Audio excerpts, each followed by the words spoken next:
Cinderella menjatuhkan sepatu kristal. Pangeran mengejar dan mengambilnya. Dan Cinderella telah pergi. Karena ingin mengetahui pemilik sepatu tersebut, sang pangeran membiarkan gadis-gadis itu mencobanya. Terlepas dari apakah itu wanita tua atau wanita hamil 7 bulan, itu tidak diabaikan. Saya minta maaf. Tidak ada yang bisa cocok dengan sepatu kristal itu. Saat ini, pemilik sepatu itu terkunci. Cinderella memiliki keluarga yang bahagia. Namun saat Cinderella berusia 7 tahun, ibunya meninggal dunia. Sang ayah membesarkan putrinya sendirian. Tidak lama kemudian, Cinderella disambut oleh pacar ayahnya. Dia memiliki penampilan yang mulia, tetapi egois. Kedua putrinya bahkan lebih pahit. Cinderella sering bekerja jauh. Tak disangka, 3 orang di belakang muncul dalam wujud aslinya. 2 putri menempati tempat tidur Cinderella. Ibu tiri menendang Cinderella ke loteng kotor. Ada juga tikus di loteng. Cinderella yang jujur, sering membagi makanan untuk mereka. Ayah adalah satu-satunya pendukung Cinderella. Cinderella selalu menunggu ayahnya. Tapi ayahnya meninggal dunia. Cinderella berduka, menangis sepanjang malam. Kehilangan ayah, ibu tiri tidak menghargai apapun, menjadikan Cinderella seperti pembantu. Makanan sisa nasi dan sayuran. Namun meski begitu, Cinderella tetap berbagi dengan teman tikus. Karena Cinderella tidak bisa membuat sarapan tepat waktu, dia dimarahi oleh ketiga ibu dan anak ini. Kami menyebutnya Cinderella. Cinderella, begitulah kami akan memanggilmu. Oh gadis, kamu sangat pintar. Cinderella tidak tahan lagi. Bibi itu lari ke hutan sendirian, dan bertemu rusa. Di belakang adalah pemburu. Cinderella mengusir rusa itu, menghentikan pria itu, memohon padanya untuk tidak menyakiti hewan. Pria itu tergerak oleh kejujuran dan kecantikan Cinderella. Dan Cinderella juga tertarik pada pria. Tapi Cinderella tidak tahu bahwa pria itu adalah seorang pangeran. Sang pangeran tidak bisa berhenti memikirkan adegan pertemuannya dengan Cinderella. Karena dia bisa bertemu Cinderella lagi, dia mengadakan perjamuan, mengundang semua orang untuk hadir. Ibu tiri menjahit 3 gaun malam. Hanya Cinderella yang absen. Cinderella mengira di pesta itu dia akan bertemu pria itu hari itu, jadi dia mengenakan gaun malam ibunya. Tetapi ibu tiri merasa malu untuk membawa Cinderella, jadi dia merobek roknya. Cinderella sangat sedih. Saat ini, seorang wanita tua muncul. Dia meminta secangkir susu sapi. Meskipun suasana hati Cinderella sangat buruk, itu tetap untuk wanita tua itu. Kebaikannya menggerakkan dia. Wanita tua itu melemparkan tongkat ajaib, lalu berbalik untuk merapal mantra. Peri cantik muncul tepat di depan mata Cinderella. Melihat labu itu, diberkati oleh peri, mulai mengembang, lalu tumbuh semakin besar, dan akhirnya rumah kaca tidak bisa menahannya.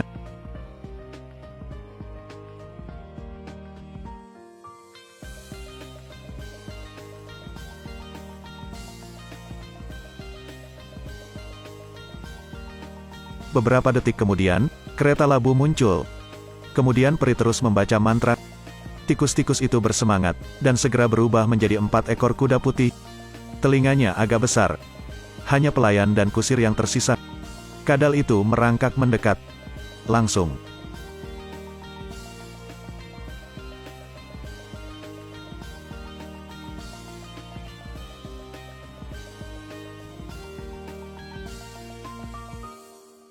Sekarang ada kekurangan driver.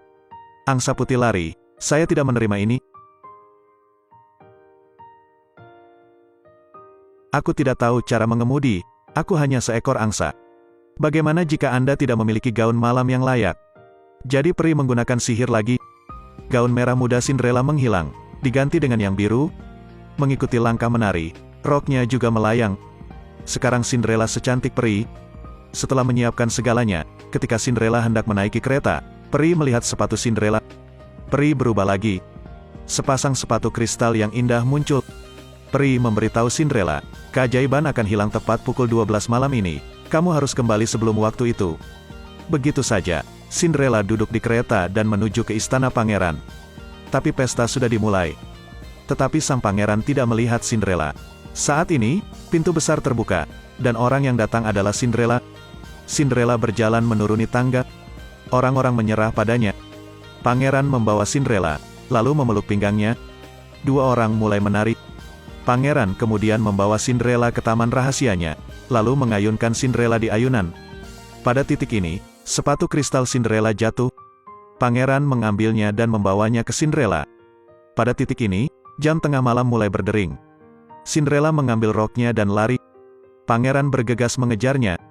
Akibatnya, Cinderella menghilang, hanya menyisakan sepatu kristal. Karena sihir akan segera menghilang.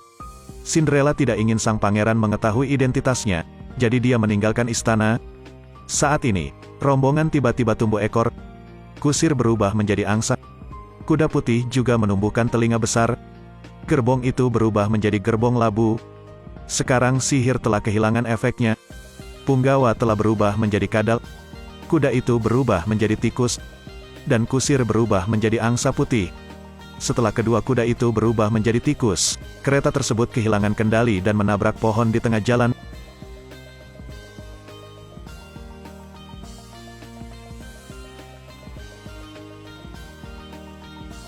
Untungnya tidak apa-apa. Cinderella memasukkan 4 tikus ke dalam sepatunya, dan sesampainya di rumah, dia menguburnya. Tapi masih ditemukan oleh ibu tiri. Dia merusak sepatunya dan menguncinya di kamarnya. Dan sang pangeran, untuk menemukan Cinderella, pergi dari rumah ke rumah untuk membiarkan gadis-gadis itu mencoba sepatu. Gadis-gadis ini juga sangat berani.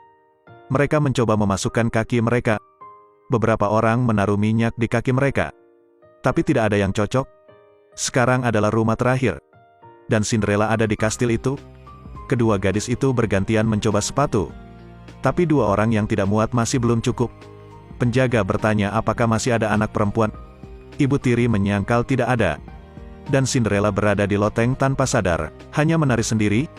Tikus tidak bisa lagi melihat, dan mencoba membuka jendela agar penjaga bisa mendengar nyanyian Cinderella. Tikus yang melihat ini juga membuang makanannya dan bergabung dengan formasi.